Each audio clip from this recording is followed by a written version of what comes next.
Welcome back. This is the France24 debate. The Syrian conflict's been going on for 3 years. This Wednesday in Switzerland, for the first time, rival delegations at the same peace conference.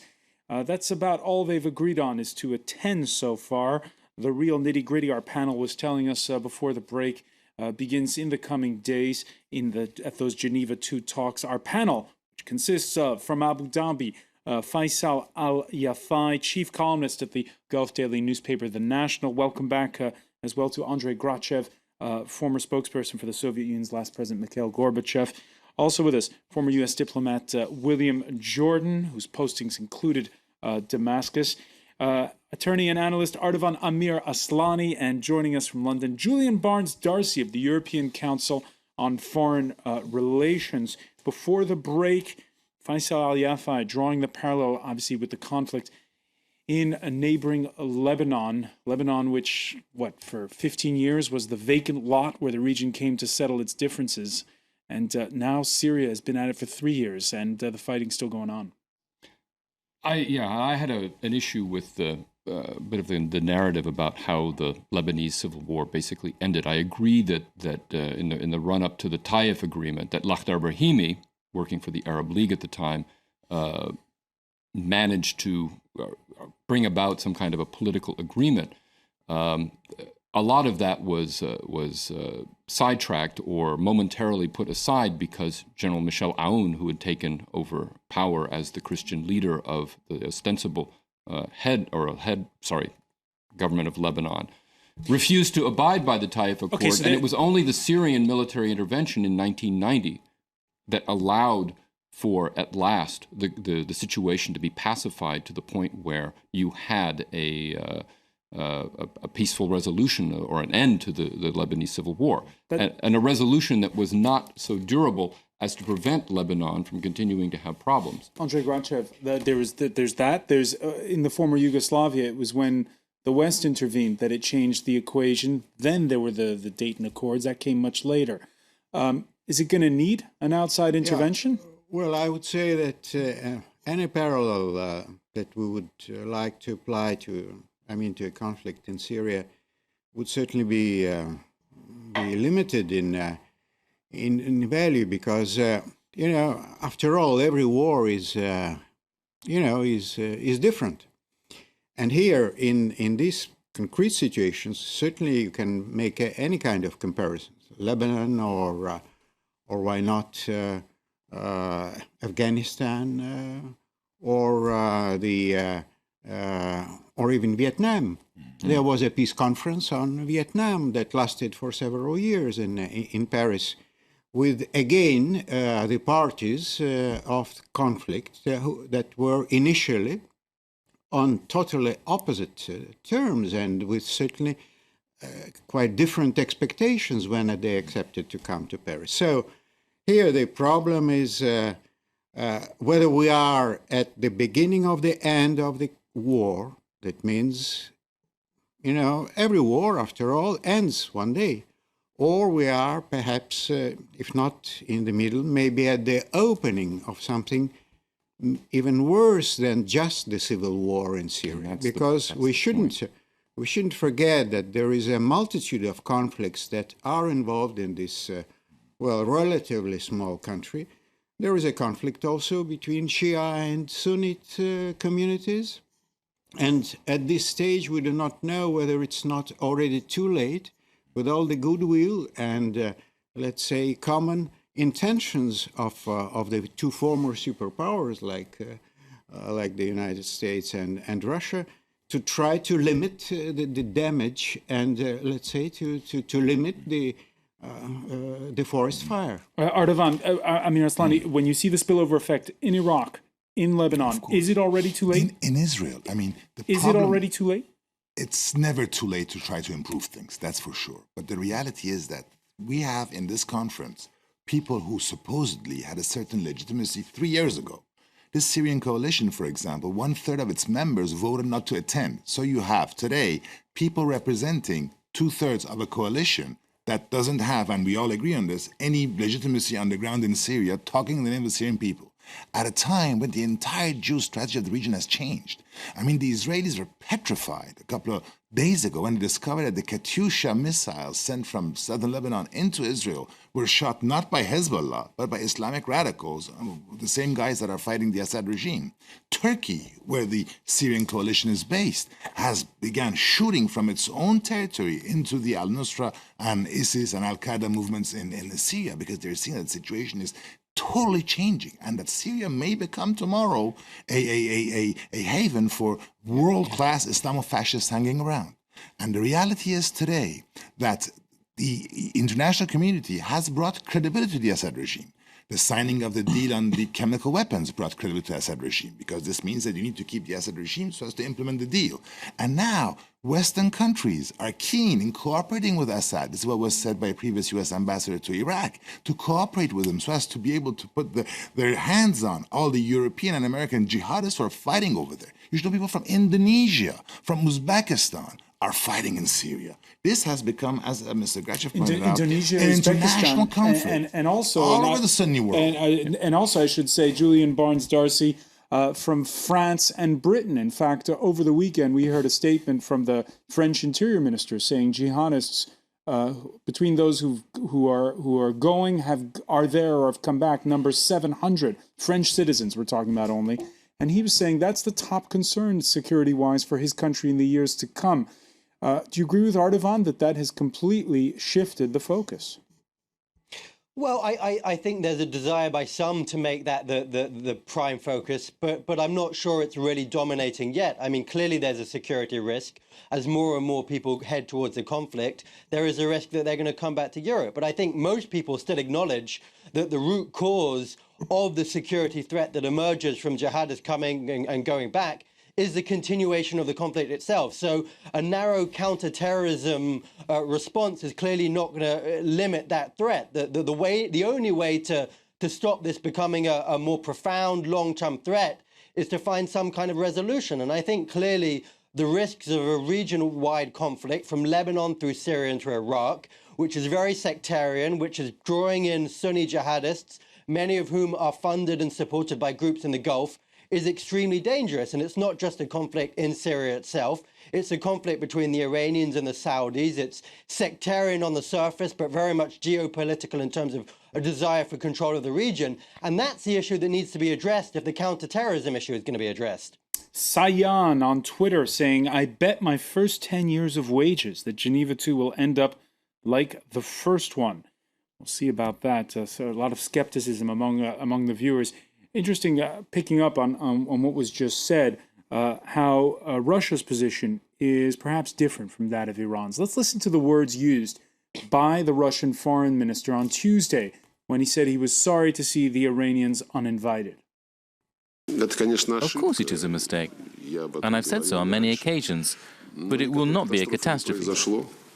Iran is being told to consent to preconditions imposed by the opposition with the support of the whole range of its supporters. This is not very graceful. As I see it, if you take the settlement principle stated in the Geneva 1 communiqué as the criteria, then dozens of countries shouldn't be invited either because they support regime change. Am I wrong in saying, Andrei GRATCHEV, listening to Sergei Lavrov, that Russia's interests and Iran's interests are quite different, in fact? And what, if so, how? Well, it's natural that Russia's interests shouldn't coincide with the Iranian interests. At the same time, I think that the very fact that after all, and after at least 1 year lost in between the Geneva 1 and Geneva 2, it's a positive thing that, Geneva 2, even if it will have to be followed by Geneva 3 and else, is happening now. First, there is still a hope that there would appear the perspective of ceasefire, maybe local ceasefires at the beginning, maybe a more general ceasefire at the time, but not earlier, then both sides would lose hope of gaining on the ground. Otherwise, they will just be tempted to use the conference as a possibility to gain time in order to advance on the ground. And tell me, how much pull does Moscow have with Tehran? Well, it has a lot of common interests. Certainly. But how much influence? Well, it's economic. It's certainly a strategic situation. Well, after all, Iran is a neighboring country to Russia, and that's why Russians should be much more sensible to maybe some other countries which are more distant from Iran than others.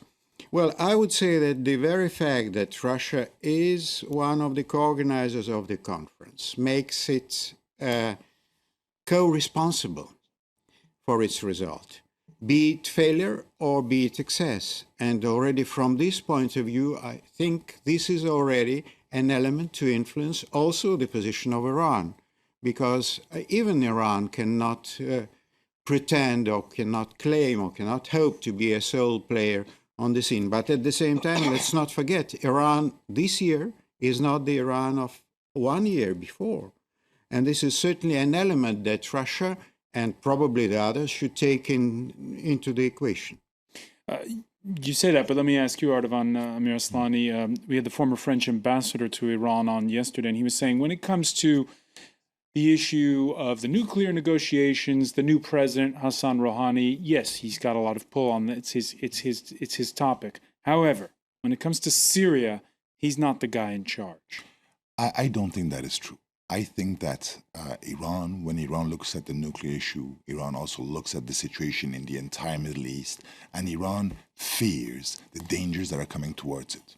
It was mentioned by Mr. GRATCHEV, but we should remember that this conflict is only an insignificant part of what it may become in the future. Iranians are Shia. It is the dominant Shia power in the Middle East. But they also see what's happening in Iraq.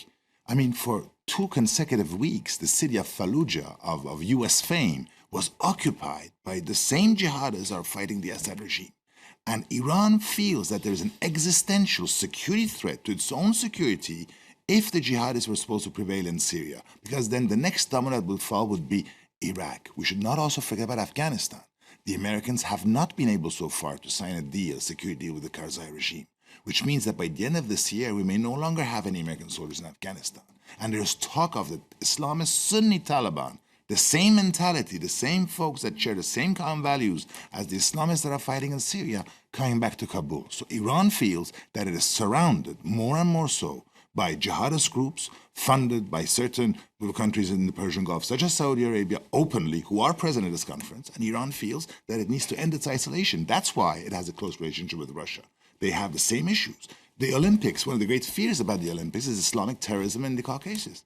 And the Russians feel that Iran may at one point or another be on the Russian side in trying to contain the Islamofascism that is rising all across the Middle East. Faisal al-Yafai, your thoughts? I'm sorry, I've been shaking my head when Ardavan was speaking. I don't really buy the argument that the Iranians are concerned about jihadism. The Iranians, I rather take Julian Barnes's point that the Iranians have a geopolitical strategy, and that strategy has on the top of it a sectarian basis, but it is not sectarian in nature. What the Iranians really are concerned about in Iraq is maintaining their power. One of the reasons why the jihadis have been able to have so much pull on the ground in Fallujah and in other places in Iraq has been because of what Nouri al-Maliki, the Iraqi prime minister, has done, and he has done it with the blessing of the Iranians. This is not a question of a very large country like Iran seeing these threats surrounding it from jihadis. It's more a question of a very large country like Iran interfering systematically in countries all across the Arab world. They support the Houthis in the north of Yemen. They support Hezbollah in Lebanon. We see what they're doing in Syria. We see what they're doing in Iraq. Everywhere you look around the Middle East, you see the hand of Iran. And the hand of Iran has been historically very destructive. Now, the Gulf states and other countries have said the Iranians need to come back into the fold. It is to everybody's benefit that the Iranians have a stake in the region. But that stake, that role in the region has to be a meaningful one. It has to be one where they play by the rules of the international community and they don't create this chaos and this destruction that we're seeing in Syria and we're seeing in Iraq. Andrei GRATCHEV. Yeah, trying to be brief, when I was saying that Iran this year is not the Iran of 1 year before, is that I think it's also the moment to remind, maybe it's not a proper time, I mean, on the day of the opening of the conference on Syria, I mean, the other level of international security concern. And this brings us back to, I mean, to understanding the Russian position and probably the American position. Because Iran that accepts the nuclear deal, or at least the beginning of the process of limiting of its nuclear program, and in this way, perhaps bringing back the hope of strengthening the regime of ending the spreading of the nuclear weapon, just as Mr. Assad, as President Assad, at least for the time being. Now, this year represents the country and the authority that has accepted and has started to implement the decision on the elimination and destruction of the chemical weapons. I think these are the elements that the countries like at least Russia and the United States, but I think also many others, cannot ignore. William Jordan. I see the diplomatic reality here as being one that I've stated several times on this platform, and that is the international community has very little leverage or control over the situation in Syria, and it's doing desperately whatever it can. The Geneva framework for these negotiations is the best it has been able to come up with. When Lakhdar Brahimi talks about the possibility of, for instance, humanitarian corridors, is that doable? I have no idea. I think, again, it's in terms of trying to come up with some immediate deliverables to address something other than the core and so far irresolvable political issues. You sort of try to get whatever you can because, as I believe Andrei GRATCHEV said earlier, if you can begin to make some sort of progress between the two parties where they agree on something and it can stick and be accepted by the people on the ground in Syria who are the ones who are really fighting, then you've begun to get people invested in a process that you may then build on to get at the core problem. Personally, I don't believe a lot of this is going to be possible.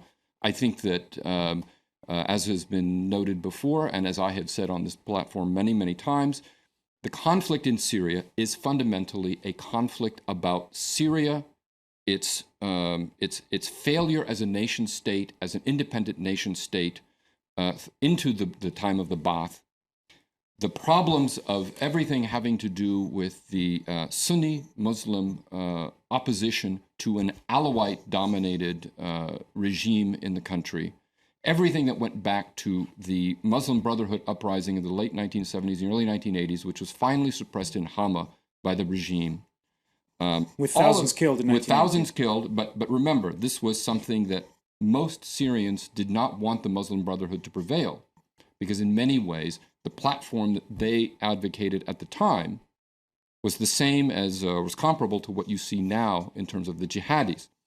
And what I regret seeing happen is this insane focus, frankly, on the jihadist threat in Syria and Iraq, to the detriment of an understanding of the fundamental intra-Syrian nature of this conflict. But the foreigners are there. That's a reality. No, and we knew they were going to be there from the moment this became a civil war, through which porous borders, people from outside would be able to come in. The point is to focus on immediate humanitarian relief for the people, to try to allow this political process that has been launched at Geneva to gain some reality, and then, unfortunately, trying to or allowing the conflict in Syria on the ground to play out, for the parties to bleed themselves out, to reach the point where everyone finally decides the only way we can resolve this is through a genuine political process brokered by the international community. All right. David on Twitter saying Geneva 2 is a lost cause. You can't negotiate peace when they don't want to stop killing each other. The U.S. Secretary of State, he's went to great pains to say it's not a lost cause this Wednesday. And he went to great pains, first of all, getting at least some of the Syrian rebels to show up in Switzerland. He insists the aim is still to oust Assad. Bashar Assad will not be part of that transition government. There is no way possible in the imagination that the man who has led the brutal response to his own people could regain the legitimacy to govern. Of course, that's not how the man himself sees it, the Syrian president speaking to the French news agency AFP on Monday. There are still 4 months before the election date is announced. If, in that time, there is public desire and a public opinion in favour of my candidacy, I will not hesitate for a second to run for election. In short, we can say that the chances for my candidacy are significant. And Linda on Twitter saying Syrians should determine who's to be the leader of their country. Faisal al-Yafai, your reaction to what Assad said there? I mean, what do you say to a man like that? This is a man who has never faced a genuine election, but considered 96.4% or whatever it is to be the true representation of the Syrian people's will. You have to ask yourself, when he says he will definitely stand if the Syrian people want him to, you have to ask, how might the Syrian people tell him they don't want him to stand? I mean, if you don't imagine that the last 3 years are a very clear indication that a significant minority, probably even a majority, want him to go, I really don't know what we can do for him. I'd like to say something, though, about what can be done. And I think that some of your other panelists made very good points about what can be achieved in Geneva. The problem with Geneva is that it really is a sequence of small steps forward when what you need is a giant leap. But unfortunately, you're not going to get the giant leap. So I think if you're looking at small possibilities, small ceasefires, aid corridors, medical assistance, then that is probably the best that is going to come out of it. What I do agree with when we speak about what John Kerry said is that it is an important basis to start from the idea that there can be no legitimacy, no way forward for Assad to maintain his position in Syria. You cannot have a situation where we go into the 4th year of massacres, and we've all seen the report that has come out, very, very harrowing pictures, 11,000 dead, 55,000 images, horrendous images of what has been taking place on the ground, the tip of the iceberg. You cannot imagine that after all of this, Assad can stay in place. All right, but as Andrei GRATCHEV was saying earlier, Assad making himself in the past year indispensable, at least on several issues. Julian Barnes-Darcey, at this point, is that all we can hope for? Some small humanitarian corridors, some local ceasefires? Well, there's that, and I think there's the fact that one has to take the progress of the different parties coming together for the first time. And this is after 3 years of conflict without any room for negotiations, the two of them sitting in the same room, and then more importantly over the coming days, having to battle through some of the issues, I think is a critical first step going forward. In terms of the Assad issue, I just want to say one thing. I mean, I think clearly Assad is detached from reality and his own understanding of his own legitimacy. But I would say that equally the position of John Kerry and a lot of the West and the opposition is also detached from reality. And that reality is that Assad maintains the strong support of a large section of the population. Whether it's a minority or a majority, we don't know, but I think he would probably win a fair election today. He still has a strong international backing from the likes of the Iranians and the Russians. He cannot simply be wished away. He will have to be part of the process unless he is going to be militarily pushed out of the country. And there is no prospect of the West doing that anytime soon. And the Gulf isn't going to manage it single-handedly. So Assad is not going away. You can't just say he can't be part of the process if you want to talk about a political solution. All right, and we have a comment on Facebook from Believe $1 Million. Says, talks are an empty gesture. It's clear the U.S. doesn't want the war to end. And I guess we're almost out of time, but just I guess that there is this sense that everybody's still waiting for the day when the U.S. is going to send troops in, and as long as they don't, well, then that means they just want the war to continue. And they won't send the troops in. I agree, though, with the idea that the U.S. has made a fundamental mistake from virtually the very beginning by making Assad himself the issue, and not the crimes of the regime and the need to effect some kind of a transitional change in Syria that would have to involve, as a starting point, working somehow with the regime in power. Unfortunately, the United States has pushed things to the point of demonizing Assad, as it used to do with Saddam Hussein in Iraq. And hence, behind that, I think you will constantly have this question that John Kerry continued to fan today of what might the United States someday eventually do, which is somewhat delusional, but it's always going to be out there as long as the United States makes its declarations so dire and stark. And we're going to have to leave it there. I want to thank you, William Jordan. I want to thank Ardavan Amir Aslani, as well Andrei GRATCHEV, Julian Barnes-Darcey for joining us from London, as well as Faisal al-Yafai in Dubai. Thank you for being with us here for the France 24 debate.